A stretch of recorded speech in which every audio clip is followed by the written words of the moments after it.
Puerto Negro es un podcast de la Universidad Andrés Bello que busca escribir un relato policial negro y criminal. Bienvenidos, bienvenidas a Puerto Negro, un podcast donde queremos escribir un relato policial, negro y criminal. Hoy día junto a mi amigo Miguel Ángel Vargas tenemos un invitado extranjero de lujo, un gran amigo, Lois. ¿Cómo estás, Lois? Muy bien, encantado de estar acá, de ser parte de Puerto Negro, de la tercera edición. La verdad que los sigo desde la primera edición por mi amigo Carlos Salem, ya hablaremos también seguro de eso. Y nada, estoy muy feliz de acompañarlos, de haberlos tenido en Buenos Aires la semana pasada, ya hablaremos también de eso. Estoy tirando como muchos, ¿no?, títulos, y de estar acá con ustedes desde ya. Algo que nos junta, que nos une con Lloyds, entonces, es que, bueno, con Miguel Ángel venimos llegando, esto va a salir después, de Buenos Aires, La Semana Negra de la Buenos Semana Aires. Negra de Buenos Aires, la primera edición, cuyo director es Lloyds. Entonces, queremos preguntarte, que estamos hermanados con Puerto Negro también, nuestra Semana Negra, que también cuando aparezca esto habrá terminado, pero les queremos decir que está empezando en el fondo. Pero queremos comentarte por qué surgió esa Semana Negra y bueno, eso hace 2 años que bueno, tú nos contactaste y conversamos de esta incipiente idea. Cuéntanos por qué, cuáles son tus referentes y bueno, cómo se desarrolló. Bueno, yo fui hace unos años a la Semana Negra de Gijón a presentar mi primera novela, que es esta, que se llama Merca, que si bien no es un policial, ni hay ningún muerto, ni es una cosa criminal, es una novela muy oscura. Después también vamos a hablar de eso, que tiene drogas, que tiene violencia de género, que tiene eh, mucha noche, ¿no?, mucha oscuridad. Y cuando fui, a través de mi amigo Carlos Salem, que también es muy amigo de ustedes Nuestro amigo. y que ha venido a Puerto Negro desde la primera edición, creo, y incluso fue parte del jurado, ¿no?, del premio de ustedes tan lindo. Y cuando fui a Gijón realmente me quedé muy sorprendido, en el buen sentido, ¿no?, porque dije, qué bueno todo lo que hacen acá, ¿no? Toda esta celebración en torno a la literatura, la gente de tertulia hasta cualquier hora, ¿no?, bebiendo y conversando de literatura. Era como encontrar un Disney literario, ¿no?, un Disney negro, para mí. Y cuando volví, había un festival en Buenos Aires que después se discontinuó con la pandemia, y yo siempre me quedó como eso en la cabeza, ¿no?, de la Semana Negra. Y una vez hablando con Daniel Morsinski, el fotógrafo que siempre está en Gijón y que es un famosísimo fotógrafo de escritores, él me dijo que Buenos Aires merecía, me acuerdo perfecto la palabra, merecía un festival como la Semana Negra en Buenos Aires, por la calidad de sus exponentes, por la dinámica de la ciudad, por la cantidad de gente que podía llegar a acercarse, por los lectores, ¿no? Y la verdad que me quedó, cuando te queda algo en la cabeza, y dije, yo tengo que hacer esto. Cuando vi que había un espacio vacante, si se quiere, dije, yo tengo que reeditar esta Semana Negra de Gijón en Buenos Aires. Y empecé a hablar con gente, ¿no? Primero, como uno hace cuando se le ocurre una idea así. Primero, yo venía programando algunas cosas para Cultura de la Ciudad de Buenos Aires, para el Ministerio de Cultura, a través de mi amigo eh, Javier Martínez, que es el director de bibliotecas. Yo programaba actividades en la Feria del Libro, en el stand de la ciudad, y también en la Noche de las Librerías que se hacía en la calle Corrientes. Y un día le digo, che, ¿no te parece que hay un espacio acá vacante como para hacer un festival de novela negra? Y me dijo, armalo y lo charlamos. Y empecé a hablar con gente furiosamente. Hablé con Carlos Salem, por supuesto, que me dio un montón de ideas y contactos y cosas. Hablé con Ángel de la Calle, a quien yo había conocido allá en Gijón. Ángel me dijo, estamos justo en una transición, estamos pasando el mando a, a Miguel Barrero, a quien yo no conocía. Y yo medio que me asusté porque dije, justo cuando a mí se me ocurre esto, por ahí viene una nueva administración que por ahí no tiene simpatía con la que yo conozco. Y no, al revés, era como un pase de mando, pero muy amigable porque son la misma línea, todo. Y me contactó con él y empecé a hablar con Miguel encantado de que surgiera esta idea. Y después dije, ¿por qué no armar un circuito del Cono Sur, ¿no? Después extendible a Latinoamérica, si se quiere. Pero primero hablar con los que están cerca, ¿no? Yo sabía que existía Puerto Negro a través de Carlos también, porque él había venido y de hecho cuando vino a Puerto Negro después se cruzó y vino a vivir a mi casa, pues somos muy amigos. Y me contó todo lo que había sucedido en Puerto Negro, estaba encantado con ustedes y todo eso. Después me enteré también que estaba Santiago Negro, que se hacía un año sí, un año no. Sabía de la existencia, por supuesto, de Córdoba Mata. Había un par de festivales que habían estado en Montevideo y en Mar del Plata, La Azabache, que en este momento no estaban. Pero bueno, empecé a atar todos esos cabos y a comunicarme con los que estaban vigentes. Y ahí fue como me pasaron el contacto de ustedes y empecé a hablar ahí con Lucho primero, que después vino a Buenos Aires justo y nos juntamos a tomar un café, nos cambiamos los libros. Después con Miguel. La verdad que desde el primer minuto me abrieron los brazos, me dijeron compartamos todo. Fue como una hermandad inicial que sigue hasta el día de hoy, donde estamos compartiendo autores y festivales directamente. Y ahora, nada, todo lo que venga es crecer, ¿no? Para arriba, porque está sucediendo cosas que superan mis expectativas, por lo menos. Y de acá para arriba, yo soy muy ambicioso, como decía cuando charlábamos en el almuerzo, y quiero que logremos juntos un montón de cosas más. Lois, bueno, aprovecho de darte la bienvenida también, como lo hizo Luis. Es un agrado contar contigo hoy día aquí en nuestro podcast. También repetir que lo que dijo Luis de que venimos llegando de la Semana Negra de Buenos Aires fue una experiencia extraordinaria donde vimos una gran cantidad de escritores de primerísimo nivel de Latinoamérica y también gente no solamente relacionada directamente con la escritura, sino que con un ambiente, digamos, de alguna u otra manera conectado con la literatura policial y todas sus manifestaciones. Y de verdad fue una gran experiencia.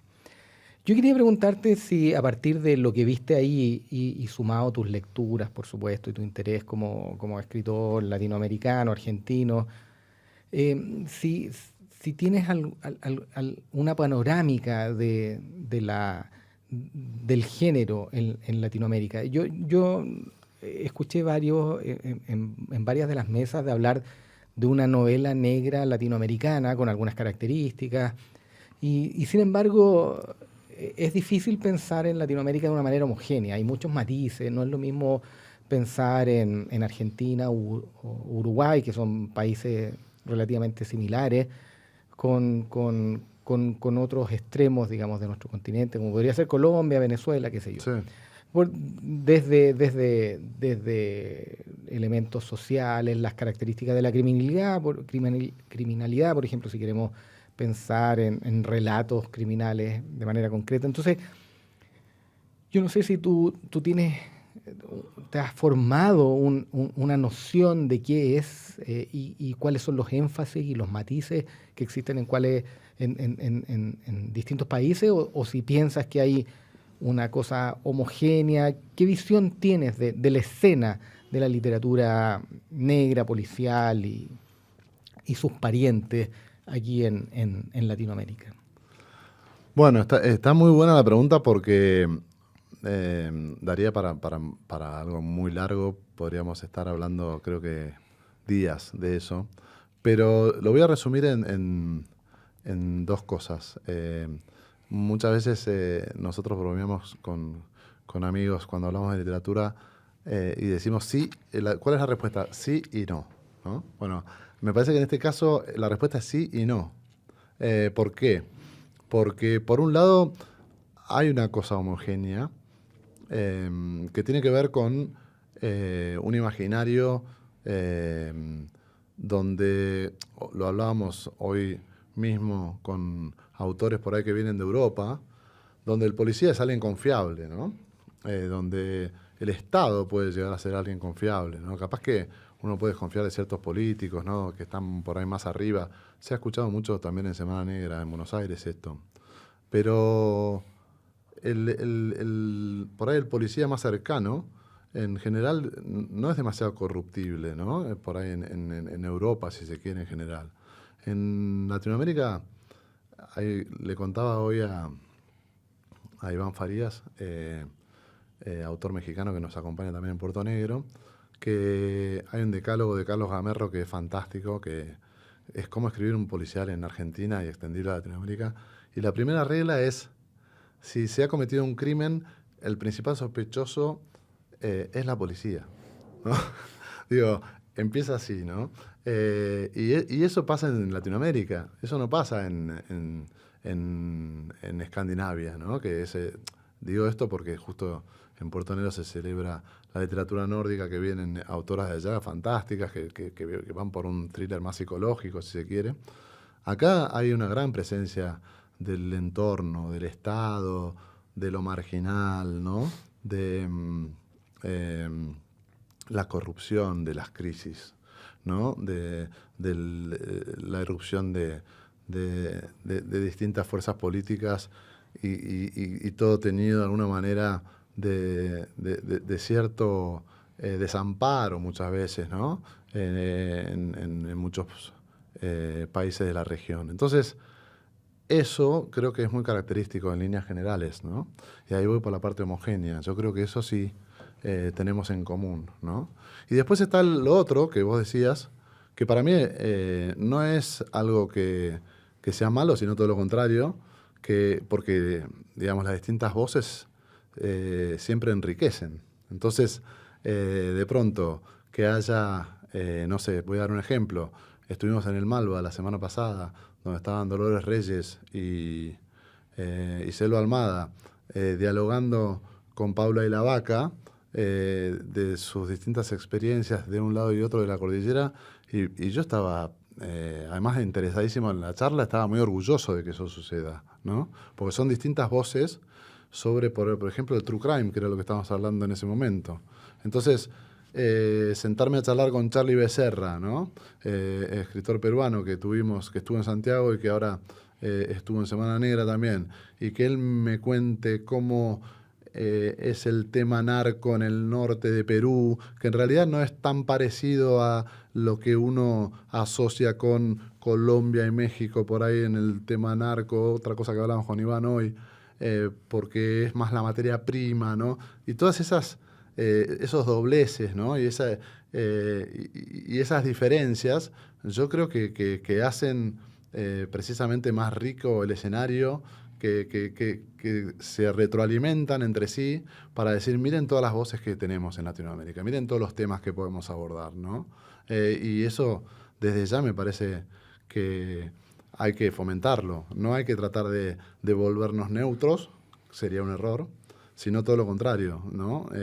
Asociarnos con por ahí estas características en común, pero seguir preservando todas esas distintas voces que hace que Latinoamérica sea a la vez algo que pueda compartir ciertas temáticas, pero que sea algo coral, ¿no? Donde las voces se diferencian entre sí. Y a mí me parece que eso es súper enriquecedor y que nos puede convertir en un circuito atractivo para todo el mundo.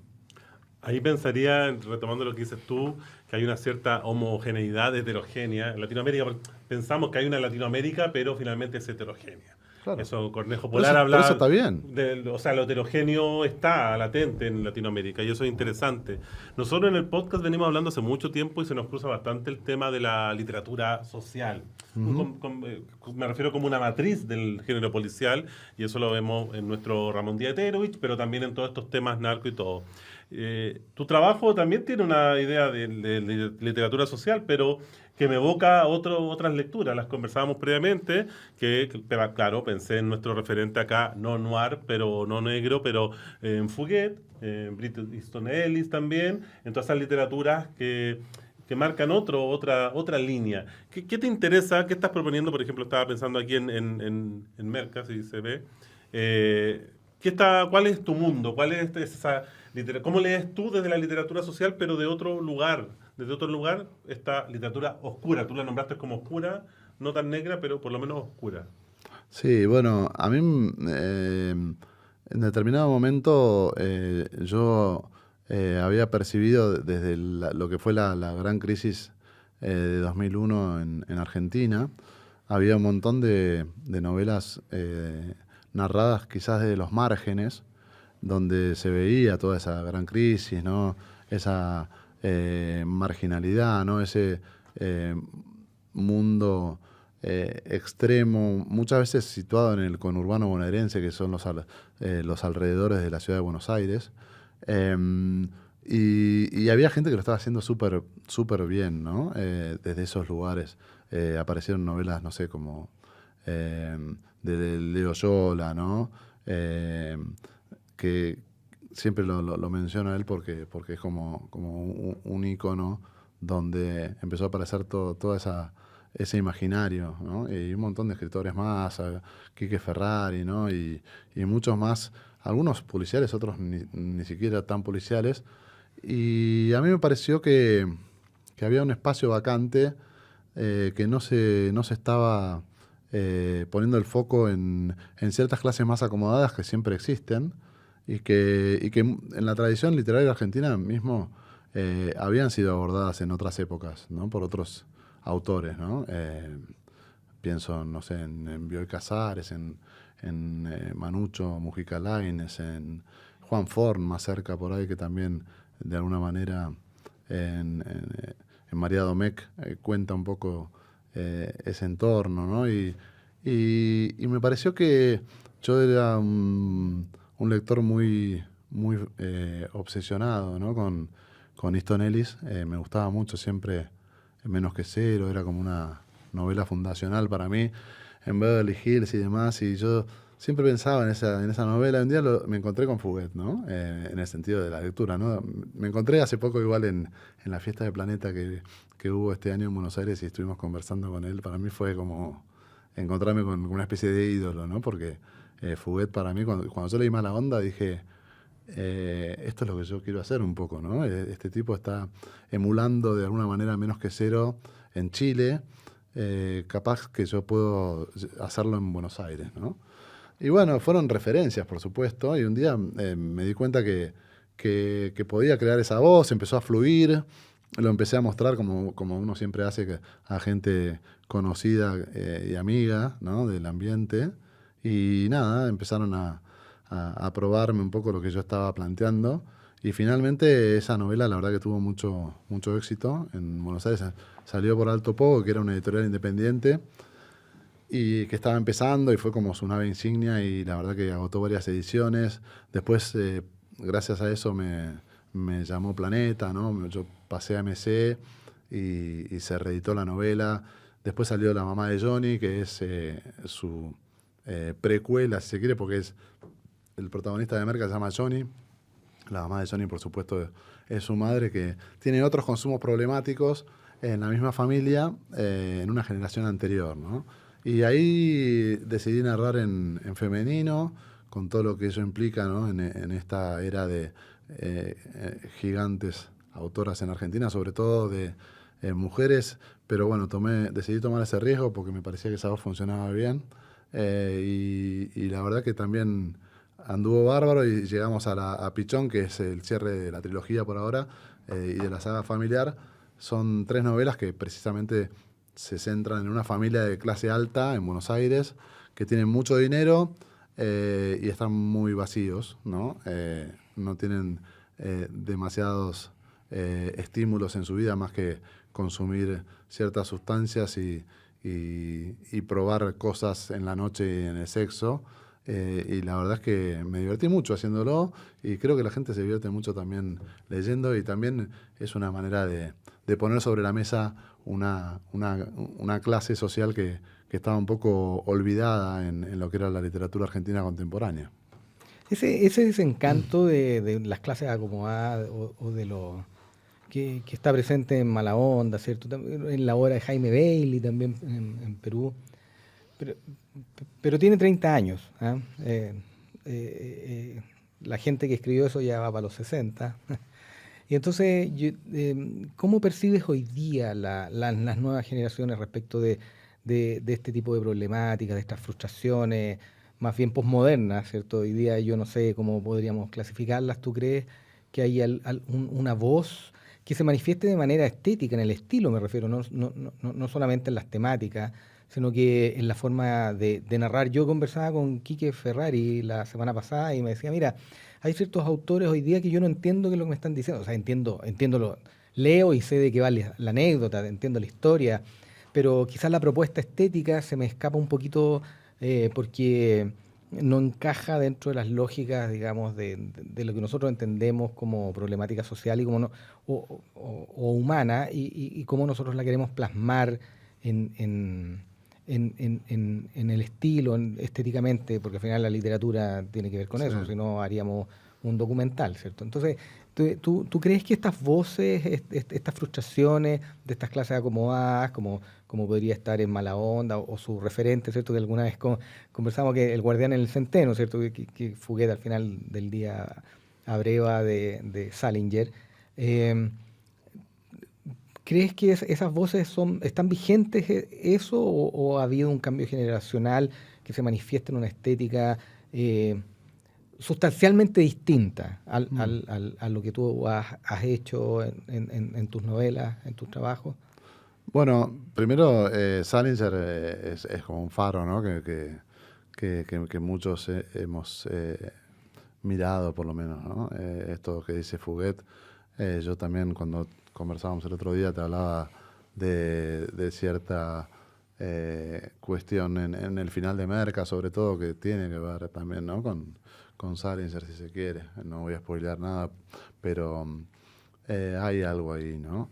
Y después, un poco lo que yo quise retratar con esta familia, que es como un corte transversal de esa clase alta y de mostrarla, porque no me parecía interesante bajar ningún tipo de línea, sino más que nada exponerlo un poco, ¿no? Y ponerlo sobre la mesa, ¿no? Eso que decía Roncagliolo la semana pasada también, de que la literatura sirve a veces para poner las cosas encima de la mesa, después que cada uno saque sus propias conclusiones, ¿no? Sí me parece que hay un mal de época, si se quiere, ¿no? Si hablamos de posmodernidad, quizás esto de la insatisfacción crónica, ¿no? De la ansiedad, ¿no? De todo, de quererlo todo aquí y ahora, que tiene que ver incluso con un montón de estímulos digitales, si se quiere, ¿no? Pantallas por todas partes que nos llaman, ¿no? Y que están todo el tiempo tratando de generarnos dopamina, ¿no? Para ir un paso más adelante sin demasiado sentido. Yo creo que eso está muy presente en la creación actual, si se quiere, ¿no? Si uno ve, incluso en la de mala calidad, ¿no? Porque hay veces que es todo ya, ¿no? Y ni siquiera se toman el trabajo por ahí de laburarlo, ¿no? De alguna manera. Sí, me pasa mucho que tengo muchos lectores jóvenes, por suerte, que se ven reflejados en estos personajes, ¿no? Y en esa ansiedad permanente, ¿no? De no saber bien hacia dónde vamos, pero no sé lo que quiero, pero lo quiero ya, ¿no? Como dice la canción. Los Sex Pistols, ¿no? Exacto, como esa cosa de ir hacia adelante y quiero un poco más, pero no sé demasiado bien lo que quiero. Entonces eso es un poco lo que se plantea acá, esa cosa, ¿no? De la ansiedad del mundo posmoderno y de no saber demasiado bien qué es lo que viene, qué es lo que se quiere, ¿no? Y lo vemos incluso en las manifestaciones estéticas, políticas, ¿no? Me parece que los jóvenes muchas veces están como buscando identificarse con algo que no saben bien qué es lo que es, ¿no? A mí me pasa así que muchos jóvenes, por suerte, se acercaron y leyeron con mucha devoción a partir de Merca y a mí me reconforta eso, porque de alguna forma creo que interpreté algo de ese mal epocal, ¿no? Ahora, si me preguntás las manifestaciones artísticas actuales, así como muy vinculadas con esto, no lo veo tanto en la literatura, ¿no? No veo tanto la aparición de nuevas voces que tengan que ver con esto. Sí veo más en la poesía quizás, ¿no? Más manifestaciones así como vertiginosas en ciertos poetas que he seguido últimamente. No tanto en narrativa, por lo menos en Argentina no lo he visto tanto. Estaba pensando, bueno, en ese desencanto y ese, bueno, odio que están un poquito en tus Sí, novelas, pero que se centra en algo específico que, bueno, también hablábamos hace algunas semanas con Nicolás Ferraro y con Valeria Vargas, eh, y que he estado leyendo en mucho cuento latinoamericano, la familia. Entendiendo que, bueno, la novela narco eh, siempre pasa por la familia, la mafia, bueno, el relato del Padrino, Los Sopranos. ¿Por qué la familia, la institución familia, qué nos da? Y uno diría, el proto relato noir está en la tragedia griega. O sea, ahí está la familia, bueno, Edipo, uno diría. Eh, ¿Por qué estás, y qué te da estaba mirando justo la portada que tenía ahí tú, la mamá de Johnny, bueno, el mismo Johnny, Merca, esa construcción. ¿Qué nos da la familia, el domestic noir, que se le llama, sí. o qué nos está dando este relato? Porque también a veces queremos ir en contra del Estado, en contra de las instituciones criminales no estatales. ¿Qué nos da la familia? ¿Qué te da la familia a ti en el relato y tal vez algún referente que tengas de...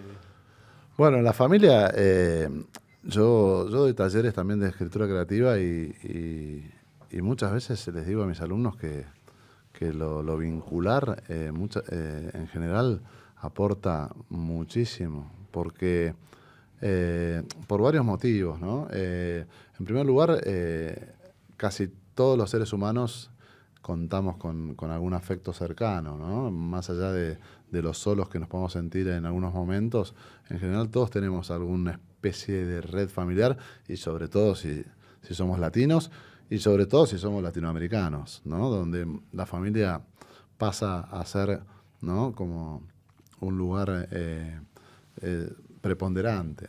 Entonces, muchas veces meter la cuchara ahí, y esto se los digo así como en criollo, como decimos en Argentina, a mis alumnos, nos aporta quizás lo más íntimo, ¿no? Y a la vez lo más jugoso para la escritura, porque cuando nos metemos más adentro, yo creo, independientemente de que escribamos lo que escribamos, ¿no? Porque podemos escribir ciencia ficción, pero igual se termina trasluciendo ahí, ¿no?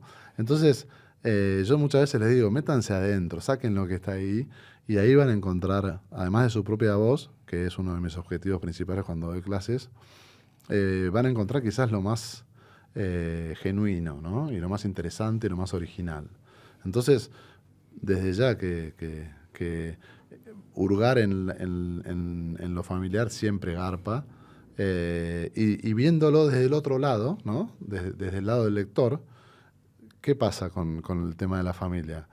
Lo mismo que decía antes, como todos tenemos alguna red de afectos, ¿no? Mayor, menor, y es más fácil que empaticemos con una historia que tiene que ver con lo vincular, ¿no? Porque todos estuvimos ahí, de alguna manera. Entonces es algo universal, ¿no? Uno ve a veces, y a mí me llama mucho la atención esto, uno a veces ve una serie, no sé, súper norteamericana, ¿no? De Estados Unidos profundo, donde nadie es demasiado expresivo, ¿no? Y que de pronto dos hermanos se despiden para siempre y se dan la mano, ¿no? ¿Vieron que pasa eso a veces?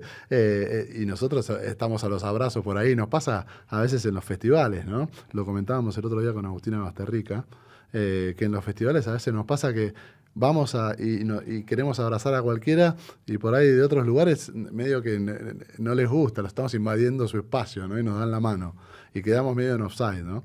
Bueno, somos más así nosotros. Y uno ve incluso en esas series o películas norteamericanas donde todos son muy fríos, sin embargo, ¿cuál es la amenaza siempre? Cuando hay un lío bárbaro y lo quieren poner en jaque al personaje, ¿cuál es la amenaza? ¿Le van a secuestrar al hijo o le van a matar al hijo? ¿No? Bueno, sigue siendo lo vincular, Claro. ¿no? la amenaza mayor en cualquier serie o película americana que sean todos los más fríos del mundo, siempre es que le va a pasar algo al hijo o a la hija, ¿no? Y entonces quiere decir que independientemente de todo, siempre la familia está ahí, ¿no? Termina siendo lo que determina un camino u otro, ¿no? Entonces, yo creo que siempre la familia, lo vincular, y siempre lo aliento a mis alumnos, como decía, siempre va a ser materia de escritura y de cualquier manifestación narrativa. Luis hablaba del domestic noir, ¿cierto? Conversábamos con Nico Ferraro también esto de que, por ejemplo, en el cine norteamericano había habido una evolución súper evidente respecto de quién eran los antagonistas, que en un comienzo del siglo XX se concentraba en criaturas que venían del espacio o monstruos, pero que después que estos eran castigados o eliminados, se reconstituía el orden. Y después en los 70 hubo como un movimiento un poquito más político en donde dicen, no, mira, las típicas películas de slasher que uno puede mirar con cierto prejuicio, pero Martes 13 y todo ese tipo de películas hacen referencia a que el asesino es tu vecino. ¿Ah? Ya no es necesario, es la misma sociedad norteamericana, en este caso en particular, la que puede construir el enemigo dentro, al interior de la misma sociedad. Y ya no son ni los extraterrestres ni algunos monstruos, digamos, sobrenaturales. Y damos ahora un paso adicional y nos metemos adentro de la casa. Y entonces tenemos la violencia intrafamiliar, tenemos la corrupción, los problemas de poder al interior del hogar. Es como que vamos acorralando al lector o al individuo y diciendo, mira, ya no te queda ningún lugar de protección. Es decir, se hiciera la casa la última instancia en donde tú te podías sentir protegido, hoy día ya no es así. Incluso es tu familia. Este relato que tú construyes a partir de familias acomodadas, pero que de alguna manera se van desmoronando en términos morales, dan cuenta un poco de una instancia de desesperanza en donde uno ni siquiera es capaz de encontrar consuelo al interior del hogar. Es como descorazonador, digamos, ¿no? lo que de alguna manera tú vas planteando, ¿no? Sí, a mí me interesaba mucho que sucediera algo similar a lo que pasaba en Beverly Hills, en Menos que Cero, ¿no? Donde me acuerdo el primer impacto cuando yo leía Easton Ellis fue decir, no hay refugio, ¿no? Este chico no se siente a gusto en ninguna parte, ¿no? No es que llega a su casa y por lo menos se lleva bien con sus hermanas, a quienes detesta, o con sus padres, a quienes casi ni le dan bolilla, ¿no? Bueno, me interesaba mucho emular ese clima, ¿no? De decir, este personaje, ¿cuál es su refugio? La cocaína, básicamente, ¿no? El único refugio que él tiene, que ni siquiera es un refugio, porque es, digamos, ir hacia adelante sin frenos, ¿no? A mucha velocidad y en algún momento te la vas a pegar. A mí me interesaba eso, ¿no? Que no tuviera ningún lugar de contención. Él en su casa se fastidia, su mamá lo llama borracha, ¿no? Y no le puede hablar prácticamente, y él ni siquiera se enoja, sino que le dice, bueno, sí, le dice todo que sí, ¿no? Para que se acabe rápidamente esa conversación, ¿no? A su hermana y a su cuñado los detesta, ¿no? Porque son todo lo que representan la prolijidad que él odia. Su hermano menor es como el reflejo de su madre, ¿no? Que hace todo mal, que además es un violento, lo vemos en Pichón, que es la tercera entrega de la trilogía. Y su padre es como el único exitoso, entre comillas, porque es un señor grande que se cree más joven, que cambió de monta, ¿no? Y dejó a su mujer por una chica joven como su hija, y en Buenos Aires, en Argentina, decimos pendeviejo, ¿no? Que se cree, va persiguiendo una juventud eterna que no existe, y él no se siente bien en ninguna parte. Y uno dice, con sus amigos la pasa bien tampoco, ¿no? Como que está todo el tiempo renegando de su entorno, de todo lo que le pasa, incluso de sus parejas, ¿no? Con la única que más o menos tiene cierto feeling es con su empleada, porque lo mima un poco y lo comprende, con su asistente, que es un ex amigo, venido a menos, que él lo ayuda económicamente y él le resuelve todos los problemas, incluso comprarle la droga. Y después siente alguna cosa, quizás por su ex novia, que fue su única relación importante, pero a la vez la quiere lejos, ¿no? Entonces es como alguien que ni siquiera se permite tener algún sentimiento noble, ¿no? En ningún momento. Pero también es producto de su época y de su entorno, ¿no? Y eso era un poco lo que yo quería contar. Y después el personaje de la madre, que de alguna manera era como digamos, su creadora y también su antecedente, por decirlo de alguna manera, me interesó ir para atrás en ese sentido, ¿no? La madre, como también producto de su época, de pronto toda su zona de confort, que era ese matrimonio y esa familia que de alguna manera había formado, a pesar de no disfrutarla del todo, sobre todo el lado de los hijos, ¿no? Donde ella se permite decir, yo no disfruté a mis hijos, algo, por lo menos en Argentina, muy incorrecto políticamente, porque siempre, no, mis hijos tienen que ser lo máximo, ¿no? Y esta mujer dice, la verdad que yo no disfruté mucho ser madre y tener hijos, ¿no? Entonces me interesaba también mostrar ese lado. ¿Por qué una mujer siempre tiene que decir, no, mis hijos son lo máximo, son lo mejor que me pasó? No, ella de alguna manera había construido algo artificial, donde ni siquiera había querido, ni siquiera se había preguntado si era lo que le gustaba o lo que quería, era lo que había que hacer, ¿no? Era como un mandato. Y de pronto se ve que el propio mandato que ella había seguido se destruyó porque su marido se fue detrás de una chica más joven y se quedó pasmada diciendo, ¿y ahora qué hago? Y ahí se empezó a descubrir a ella misma como ella era realmente, ¿no? Empezó a disfrutar del sexo, cosa que nunca había hecho. Empezó a conectar con un muchacho mucho más joven, que le hizo sentir cosas que nunca había sentido. Empezó a permitirse un montón de cosas que antes no se había permitido, a pesar de que, y no quiero spoilear tampoco, ese mandato es muy pesado, ¿no? Y después va a tener que decidir si ir a fondo o no. Querido Lloyd, para ir terminando, ¿nos puedes dejar alguna película y alguna novela que nos recomiendes? ¿Algo que estés leyendo? ¿O una de las dos cosas? ¿O serie? Sí, por supuesto. Yo soy muy fanático de Fleabag. De hecho, estoy trabajando en la adaptación de la trilogía, donde planteé, entre otras cosas, lo que es la narración a cámara, que a mí en Fleabag me impactó mucho, me voló la cabeza cómo ella habla al espectador y le cuenta cosas como en secreto, ¿no? Johnny, que es el protagonista de Merca, no habla demasiado, pero pasan muchas cosas en su cabeza, ¿no? Entonces planteamos en su momento con el equipo de guionistas de hacer una voz en off. A mí me parecía que no alcanzaba con una voz en off. Entonces, emulando un poco a Fleabag, decidí plantear una narración a cámara que me parecía mucho más directa y mucho más power, y creo que va a quedar buenísima cuando terminemos este proyecto.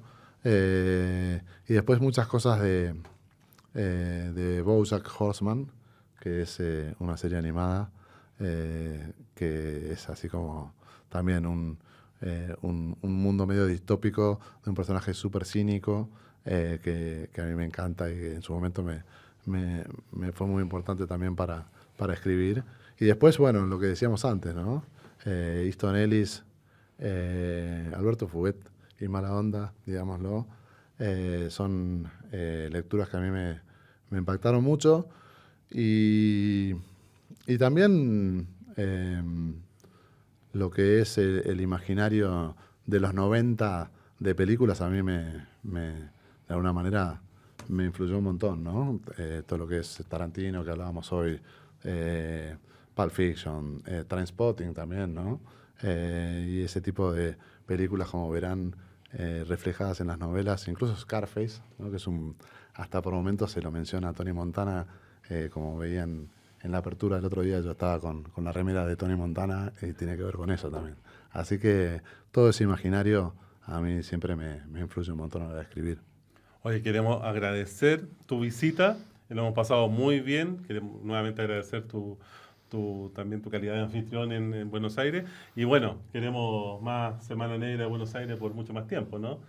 Se viene, empiezan las tratativas, un nuevo proceso, Sísifo, levantar la roca hoy y otra vez, ¿no? El circuito latinoamericano. Y vamos por el circuito latinoamericano. Sí, por supuesto, los comprometo acá al aire, ya venimos hablando, ¿no? Fuera del aire, de que esto tiene que crecer, de que tenemos que hacernos fuertes con esas voces distintas, porque eso es lo que nos enriquece también, pero tenemos que hacer fuerte un circuito latinoamericano de género negro, porque tenemos autores súper importantes, tenemos un montón de lugares muy lindos para que también invitados de otros lados vengan a conocer, y tenemos también como una gran cofradía entre todos nosotros que estamos construyendo, que yo creo que da para muchísimo más. Así que los invito a que sigamos haciendo cosas juntos, porque la verdad que la vamos a romper, no tengo dudas. Destacar que Santiago Negro y Puerto Negro, que son nuestros festivales que tenemos acá en Chile, convocan a 20, 30 escritores. Asombra ver en Buenos Aires que hayan habido más de 80, me quedé en ese número, entre nacionales e internacionales. O sea, por lo menos entre los argentinos había una movida muy amplia y consolidada, ¿no? Sí, en realidad fuimos más de 80 nacionales y 12 internacionales. Y déjame decir algo, porque es muy importante, nuestras 2 invitadas estelares este año fueron, porque ya pasó, van a ser ahora de Puerto Negro, son Stina Jackson y Helene Flood, que sinceramente sin ustedes no hubiera sido posible, porque yo cuando empecé a hablar con ustedes me dijeron, vamos a traer a estas autoras, y yo inmediatamente fui en busca de las embajadas en Argentina para que también podamos compartirlas, pero nació precisamente de Puerto Negro. Sin Puerto Negro jamás hubieran estado Stina Jackson y Helene Flood en Buenos Aires, así que les quiero agradecer en público eso. Y eso nos permitió entender también cómo funciona, porque cuando tú nos dijiste, dijimos, bueno, las traemos nosotros, bajan a Latinoamérica, y después no costaba nada, porque también ellas se interesaban en ir a Buenos Aires. Entonces, además ustedes son una capital también más cosmopolita. Sí, y Santiago Negro, también quiero agradecerles porque Susana Martín Gijón y Charlie Becerra, que fueron previos a Semana Negra, Santiago Negro, bajaron de Santiago Negro, con lo cual yo estratégicamente puse la fecha entre medio de los 2 festivales de ustedes para poder también nutrirme de sus autores, así que les quiero agradecer públicamente que los hayan compartido conmigo. Y 2 referentes de los que hablamos bastante, bueno, coincidimos, lo dije acá y después tú allá, que era una suerte de Lollapalooza, Claro. pero también de estos circuitos de tenis ATP, que vienen todos los jugadores del mundo, del centro del mundo, Estados Unidos y Europa, y por ende es bueno tenerlos acá, aquí, a los escritores. La temporada de arcilla. La temporada, agregamos eso, la temporada de arcilla del Noir acá. Entonces. Claro, y bueno, hablábamos con Mónica, que ahora va a estar con ustedes a continuación, y decíamos, ¿no? Si nosotros traemos un autor o una autora de Europa, si viene solamente a Chile o viene solamente a Argentina, no es lo mismo que venga a Chile, Argentina, Perú, quizás Uruguay, ¿no? Si nosotros logramos sumar 4 destinos en un circuito como Lollapalooza o el ATP, como decías recién, Luis, y por supuesto que va a ser también más atractivo para ellos, para venir. Muchas gracias, Lloyd. Te queremos hacer traer regalos. Me encantan los regalos. Primero, contarte, bueno, la primera novela que salió, que ganó nuestro concurso de Puerto Negro, Juan Angulo, Los Transitorios. Me hablaron muy bien de esta novela. Sí. Carlos Sales me habló muy bien de esta novela. Sí, está muy buena. Como el profesor Knudson, David Knudson, que novela rural de provincia, podría entrar muy bien. Y mira, estoy que me quemo, porque esto acaba de llegar. Le acaba de llegar a Miguel, Todos los muertos se parecen, de Pablo Casó, también, novela ganadora el año pasado, editorial LOM y Real Noir, también la tenemos para ti. Queremos avisar, también argentino, Casó es argentino, lo conozco. Sí. Y eso es lo interesante, porque el primer año ganó a Juan Angulo de Chile, el segundo año Pablo Casó, y este año Vamos a darlo porque ya esto va a haber pasado cuando se estrene este Lo capítulo. podemos decir, ¿no? Podemos decir novela de México. Es la nueva ganadora de este concurso, Una poca de gracia, de Sergio Monreal. Y como dijo el jurado, una novela bien chingona, bien buena, bien interesante. El finalista también Los Árboles Muertos, de Pablo Schuf, argentino. Y Una culpa tardía, de Mauro Corti, también argentino. Bueno, pero mirá vos, perdón, un pequeño paréntesis, porque tiene que ver con lo que decíamos, ¿no? Ustedes están en la tercera edición, ¿no? Y la primera edición la ganó un chileno, la segunda edición la ganó un argentino, la tercera edición la ganó un mexicano. O sea, ¿cómo no va a haber un interés de novela negra de distintas voces en Latinoamérica si ustedes acaban de premiar a gente de 3 países distintos que les envían sus obras? Sí. Es fantástico. Nos gusta mucho. Y bueno, acá tenemos una gran novela de nuestro querido Miguel Vargas Román también, La primera puerta del espanto, que también llegó, había desaparecido, pero ahora volvió. Y nada, está muy buena. Me siento como Enrique Laforcade en Cuánto vale el show, regalando palomita blanca. Muchas gracias por todos estos regalos. Bueno, yo también tengo regalos para ustedes. El Cuentos Cuervos, que ya les comentaba antes, que tiene que ver con escritores hinchas de San Lorenzo, escribiendo sobre San Lorenzo, con un cuento final de Osvaldo Soriano. Así que este es para vos.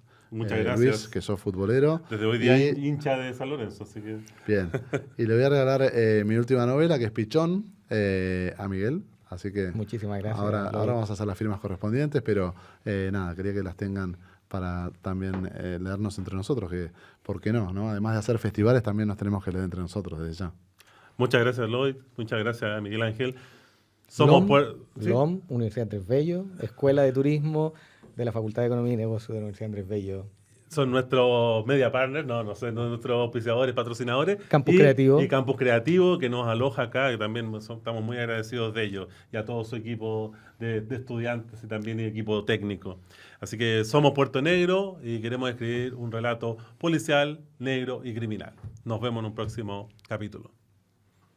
Puerto Negro es un podcast de la Universidad Andrés Bello que busca escribir un relato policial negro y criminal.